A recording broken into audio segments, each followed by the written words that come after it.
Inappropriate fathers will try to pick at their daughters because they get a rise out of making their daughters upset. Like, they'll start smirking. They're trying to get a negative reaction. But because, it's the father and a daughter dynamic, the daughter that's not really a threat to him. They get a kick out of that, and it's very inappropriate because why'd you get a rise out of your daughter being upset? Like, that's something couples do. Narcissistic fathers do not respect emotional boundaries. They're trying to get past that wall into the emotional body and cause discomfort and cause feeling agitated. A healthy father would be nurturing to their child, would not put their emotions off on that child because it is passive aggression. They will start arguments with their daughters because they are not a threat to them. They can take out their frustrations that the world puts on them, and they don't fear her defense or their defense, right? They know that they're not an opponent. They will get really angry and blow up when they have provoked that child. Sometimes they are waiting for that. They are waiting for a reason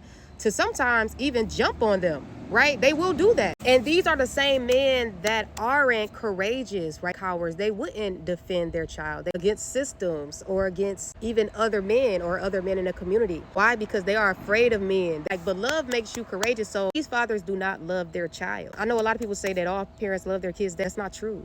Some people don't know how to love because they're so cowardly. Love is courageous. They use intimidation to keep the daughter not feeling safe enough to speak up or out against them. This can cause the daughter to grow up to be a person that doesn't feel safe communicating their boundaries with men. So these men groom them to be afraid of men. They do expose the dangerous nature of men. So daughters with fathers that are emotionally and psychologically abusive understand that about men. But they will teach you to be afraid to assert a boundary or to have a healthy conversation. They won't feel safe in having certain conversations with men. Some men will use conversation as an entrance to violence. They will use that as a war tactic. They will use disagreeing as a way to mold this person into opposition. And then they feel justified in their attack. So if the man already has a history of being violent towards women, they will do that with their daughter. It's inappropriate because, first of all, it's inappropriate both ways in romantic relationships and also parent-child.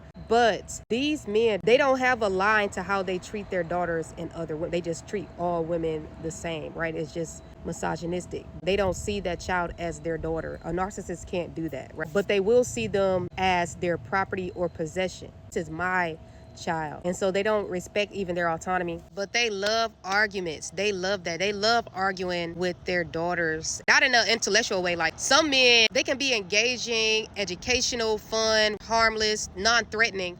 But a lot of men can't do that, right? They don't see women as intelligent. They don't see women as people. So what they do is see them as objects to project their shame on, to project their frustrations, their beliefs about the limitations of women, films, and they put that all on their daughter. They do that because, again, they know that there's rarely any consequence for accountability